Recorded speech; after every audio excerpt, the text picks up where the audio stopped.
Good morning and happy Thursday. It's another beautiful day here in southeastern Massachusetts. Actually, it's kind of cold. It's about 35 degrees out right now, but it's sunny. It's sunny, so it feels good. I think it's going to be a high of 63, which isn't too bad. I mean, it's April. It's still springtime, but I just wanted to follow up on my video yesterday on my snacking, and I noticed that it definitely is a distraction for me. The two most prevalent times that I crave a snack is, at work when I'm doing some tedious stuff, kind of boring stuff, or homework at night when I'm doing something that I really I can't stand it. I don't know what to do. Like, I'm working on my term paper and it's and I also noticed that it appears to be, well, I'm kind of a sweet, I also have a sweet tooth anyway, but I'm aware that it's really like sweet stuff that I am craving.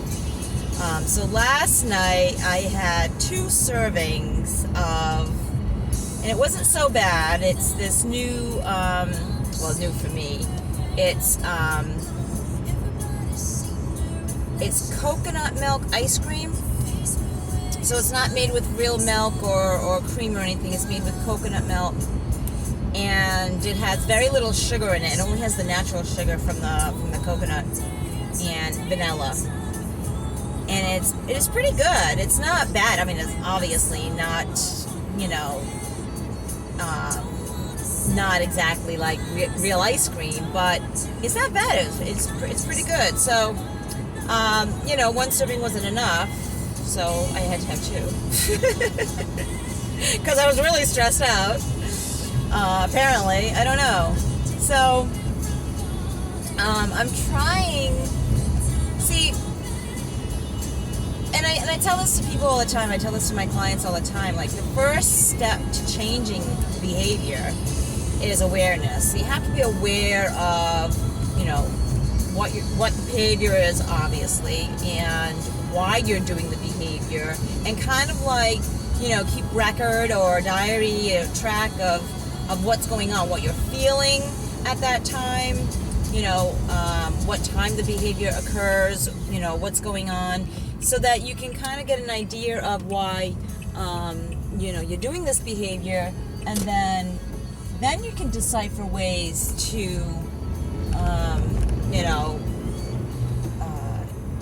stop the behavior or maybe replace it with something else. So that's where I'm at now. I'm at the observation stage, and I'm became aware of my behavior. And now I'm becoming aware of when and probably why I do that behavior. And then I'll look at ways of changing behavior, whether it be having to, just ride the wave through that distressing time, boredom or stressed out time, or do I have to alternatively, self-talk or get myself to do some other healthier behavior, and whatnot. Like I mentioned yesterday in yesterday's video, I do notice I also tend to, and that's how I know it's a distraction technique. I also tend to surf the web, social media, as well as check my emails. Like, I don't know why I need to check my emails in the middle of doing my research paper. There's no reason. But I've caught myself a couple of times. I'm like, what am I doing? Get back to work. So it's almost like without thought that I just do this. And I think, the feelings come up, and I was talking about this in group yesterday in regards to something else, but our bodies, our nervous system is designed not to protect to protect us, not to make us happy, not to make sure that we eat healthy or, we're doing the right thing. It is to protect us. It's to protect us so that we can survive. It's a survival technique. It's a survival skill. So, and it's innate. So it happens naturally without us even being aware of it sometimes. And so protecting us, but our body doesn't distinguish between a life and death stress or just a annoyance stress or just something that's, an everyday occurrence. In other words, if we're in traffic and there's we're crossing the street and there's a car or a truck coming fast towards us, right? Our reaction is to get out of the way really quick, right? And so that is our body's way of, responding to this stressor. But if we're just stressed out because we have a decision to make that we're not really sure about, or someone we have to confront that we really don't want to confront, our body has the same response chemically, and the fight or flight takes in, and so it doesn't distinguish between what's life and death and what's just a stressor, a mental stressor, whatever you want to call it. So when I'm distressed at work because of doing this tedious, boring, project, my body wants to protect me and keep me safe and says, okay, we're going to distract you and do something so you're not so stressed out. Because we don't want you to be stressed out. Stressed out means danger, and we don't want you in danger. We want to protect you and keep you safe so that you survive.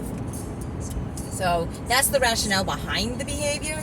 Like I said, it's innate, so it happens automatically. And so the key is to, be aware of that, realize that, and what we can do to counter that. To let our bodies know that, no, we are safe. We're stressed out because of this, but we're not in any danger, and we're safe. We're okay. And so, finding those particular coping skills for that particular stressor can be different for different people, and obviously different coping skills work for different times. So my coping skill for when I'm bored might be different than my coping skill when I'm stressed out because of a paper that's due today. And so so you see what I'm saying? So it's interesting. I get really interested in this stuff. And but that doesn't mean that I don't experience these things. It's just really interesting. And it's also interesting that you can be, you can have knowledge of this stuff and still fall victim to it, right? Fall prey to it. So I'm aware of what's going on, and I'm going to come up with ways that I can deal with that. I'm going to try with the self-talk first, because I think I get caught up in, like I said, relieving the stress,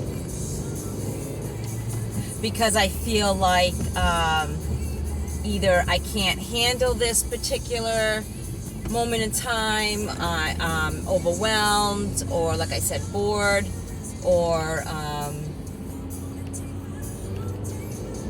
anxious, fearing the worst case scenario. And so I think if I do some positive self-talk and let myself know that, no matter what happens, I'll be all right, that, just focus on doing this for the next 5 minutes or 10 minutes at a time, chunking it down and certain things like that. So I'm going to try those type of coping skills today and see how that works. And I'll let you know tomorrow in tomorrow's video. Thank you so much for watching my videos. I hope you enjoy it. I hope you have a blessed day. Remember to let people that you love know that you love them, and live your life enthusiastically. There's no other way, really. Until next time, guys. Peace.